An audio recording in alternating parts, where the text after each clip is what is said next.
Good morning. Coming to you with another random inspired renegade musing.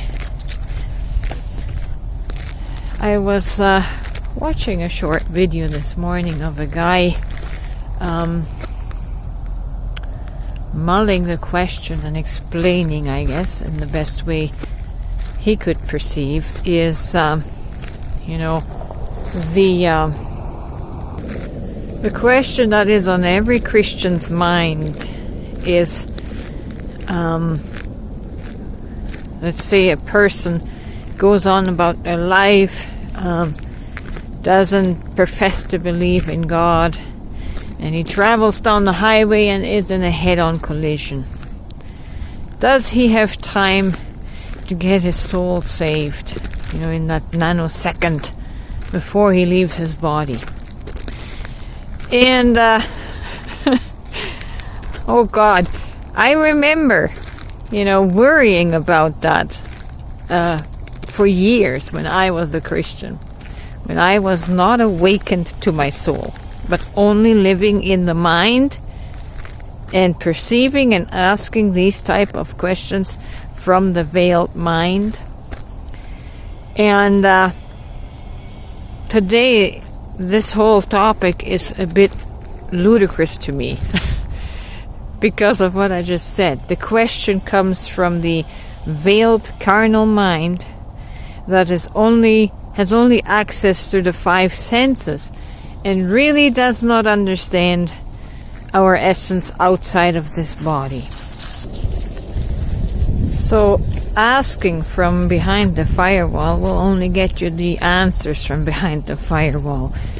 You're not going to get outside of the mind, the mental space that is wired and designed to perceive everything individualized and separated, right? And because most people only have the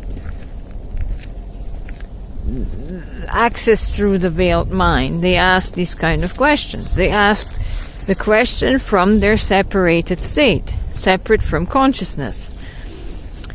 And so I made a comment to the man saying, you're asking from behind the firewall.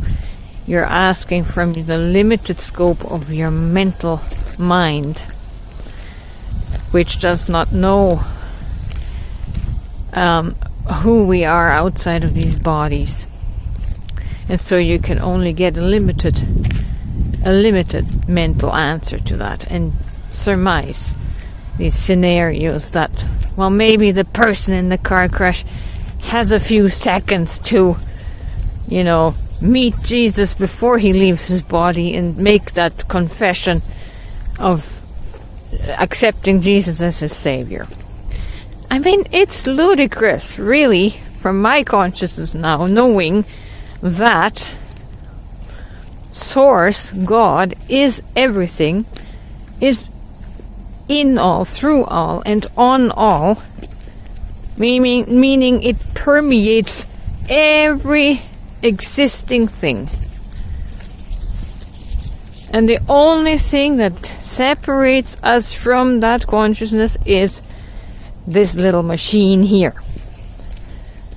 So I made the suggestion to the man to listen to some near-death experiences and try not to limit himself to only the Christian ones.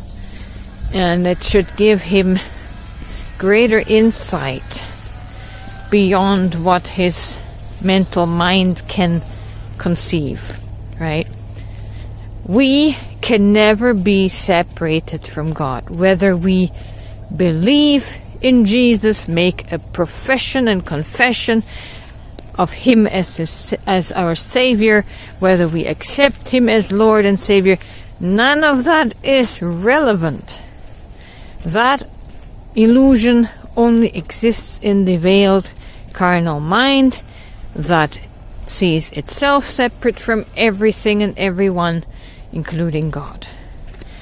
Our mind is designed to individualize, to categorize, and to separate. That's what ego, the self, the I, does.